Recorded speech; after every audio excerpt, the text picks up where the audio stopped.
Welcome everyone.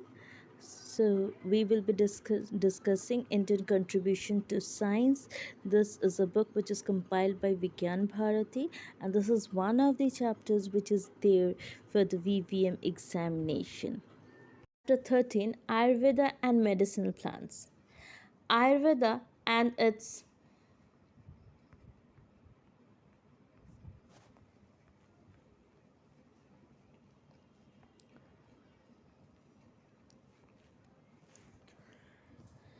Chapter 13: Ayurveda and Medicinal Plants. Ayurveda and its various treatment methods. Ayurveda, which literally translates as the knowledge for long life, is a form of alternative medicine which originated in India over 5,000 years ago and is a time tested healthcare science. The Sushruta Samhita and Charaka Samhita are considered as the encyclopedias of medicine and are regarded as the foundation works of Ayurveda. Over the centuries, practitioners of Ayurveda developed a number of medicinal preparations and surgical procedures for the treatment of various ailments. Kerala, the southern state of India, is popular worldwide for its booming Ayurvedic treatment centers. In Kerala, Ayurveda is not treated as alternative but more as mainstream treatment process. Ayurveda emphasizes in restoring the balance of Vata, Pitta, and Kapha in the body through diet, lifestyle, exercise, and body cleansing, and thereby enhancing the health of mind, body, and spirit. It is now very popular in treating problems such as obesity, skin and body purification, stress management, spondylitis, arthritis, psoriasis, insomnia, constipation, Parkinson's disease, frozen shoulders, tennis elbow, and so on. Some of the popular Ayurvedic treatment methods are listed below. First one, Abhyangam. Abhyangam is a special type of oil massage and is very useful in treating obesity and diabetic gangrene, a condition developed due to lack of blood circulation in certain parts of the body. The massage is done with a combination of specially prepared Ayurvedic herbal oils and applied all over the body, stimulating the vital points. Thus, treatment is good for the general health of the skin and prevents early aging and relieves muscular aches and pains. Second one, Dhara. In the term Dhara treatment process, herbal oils, medicated milk, buttermilk, and so on are allowed to flow on the forehead in a special rhythmic method for about 45 minutes in a day for 7 to 21 days. The treatment is ideal for insomnia, mental disorders, neurasthenia, memory loss, and certain skin diseases. In Thakradhara, after giving head massage, medicated buttermilk is poured in an uninterrupted flow from a hanging vessel to the forehead and the scalp.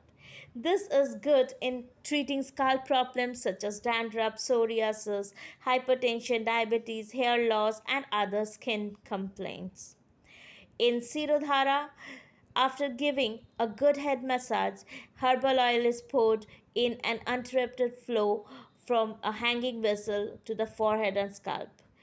This is considered good in relieving stress and strain and generates sleep. Sirovasti. In Sirovasti, a cap is fitted on the patient's head and then medicated lukewarm oil is poured into it for about half an hour. It effectively treats insomnia, facial paralysis, and numbness in the head, dryness of nostrils, throat, and headaches. Next, we have Pirichil. In Pirichil, warm herbal oil is applied to the entire body in a rhythmic style for about an hour. The vigorous sweating it's in the process treats problems like arthritis, paraplegia, paralysis, sexual dysfunction, and many nerve related problems. Virchanam. Virchanam is the method of cleaning and evacuation of the bowel through the use of purgative medicines. It eliminates excess bile toxins from the intestines. People with digestion related problems resort to this form of treatment. When the digestive tract is clean and the toxic free, it benefits the entire body system. It helps increase appetite and proper assimilation of the body. Next, we have Kayavasti. In Kayavasti, the body is treated with warm medicated oil. The oil is kept on the lower back of the patient for 30 to 45 minutes in the boundary made of herbal paste. It treats back pain and other problems in the lower vertebral area. The medicinal plants, Ayurveda and medicinal plants are synonymous. In rural India, 70% of the population depends on the traditional medicines of Ayurveda.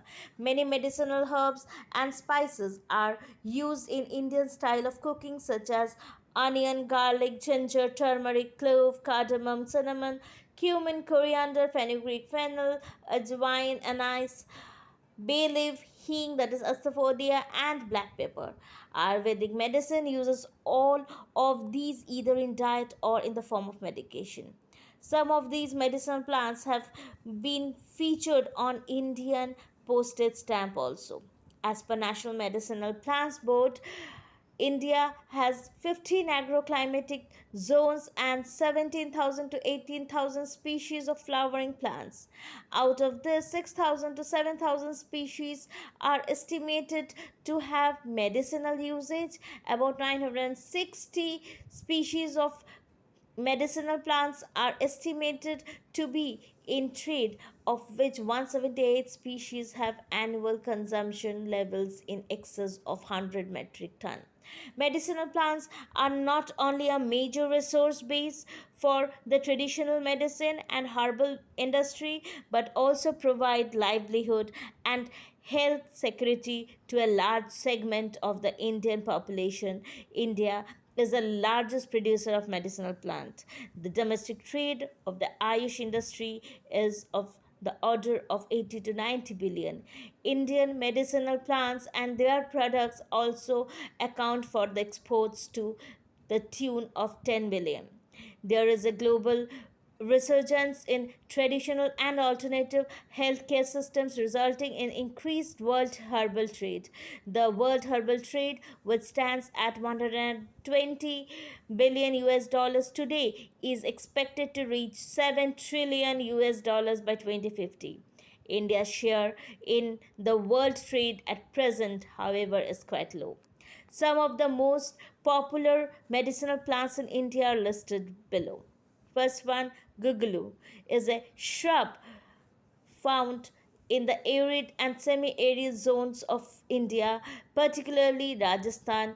It is used in the treatment of various categories of ailments such as neurological conditions, leprosy, skin diseases, heart ailments, cerebral and vascular diseases, and hypertension. Next, we have Brahmi as a herb that spreads on the ground with a fleshy stem and leaves. It is found in moist or wet places in all parts of India. Brahmi is useful for treating brain diseases and to improve memory power. It is prescribed in rheumatism, mental disorders, constipation, and bronchitis. It is also a diuretic. Amla or Indian gooseberry is medium-sized deciduous tree found throughout India. The pale yellow fruit is known for a varied medicinal properties. It is regarded as a digestive, carminative, laxative, antipyretic, and tonic. It is prescribed in colic problems, jaundice, hemorrhages, flatulence, etc. Next, we have ashwagandha. Ashwagandha is a small or medium sized shrub found in the dry parts of India. It is prescribed for nervous disorders and is also considered as an aphrodisiac. It is used to treat general weakness and rheumatism.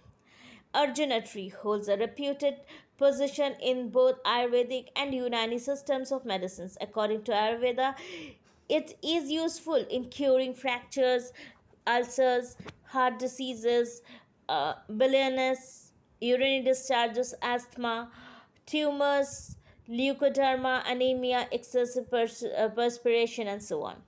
Next, we have aloe vera. Aloe vera is a popular medicinal plant that it contains over 20 minerals, all of which are essentials to the human body.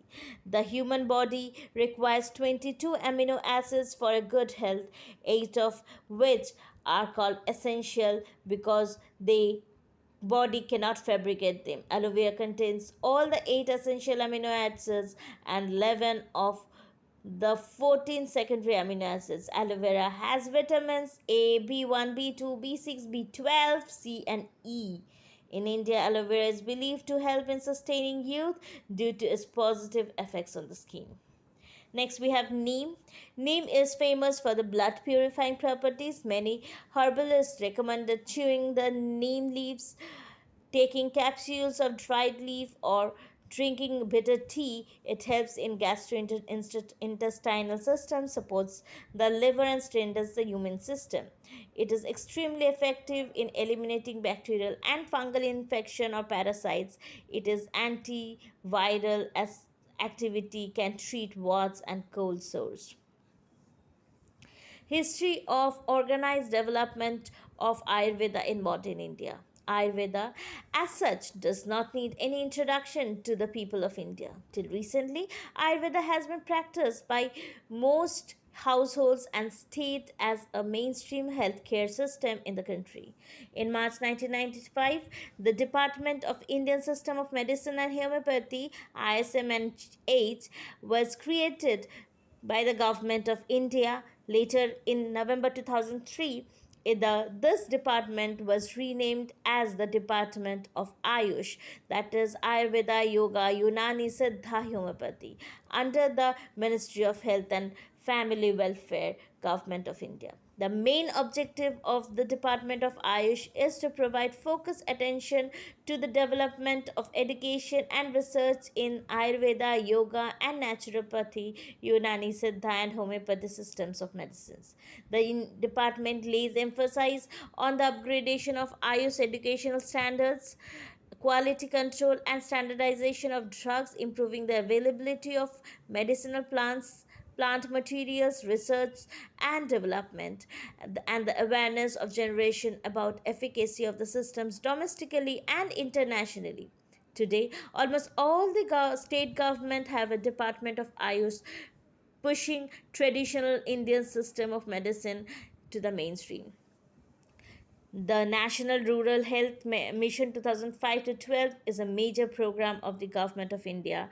The NRHM seeks to provide effective health care to the rural population throughout the country, with special focus on 18 states which have weak public health indicators and or weak infrastructure. Among its various goals, one of the pertains to the Ayurveda sector is its goal of revitalizing local health tradition and mainstreaming Ayush systems of medicines into the public health system.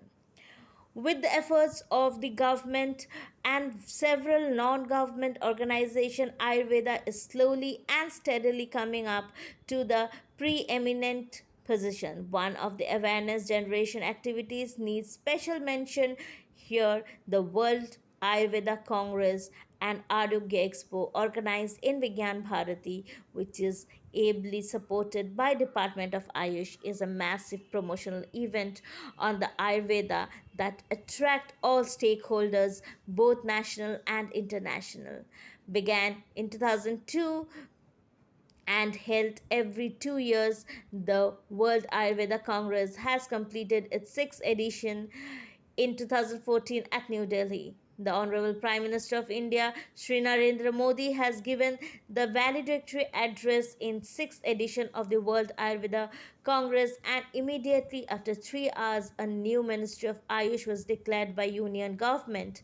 In each of its edition, the Arogya Expo, an exhibition that displays Ayurvedic products, treatment methodologies, and educational institutions, generate awareness among lakhs of common citizens Today, Government of India actively promotes Ayurveda in various countries as well. Thank you.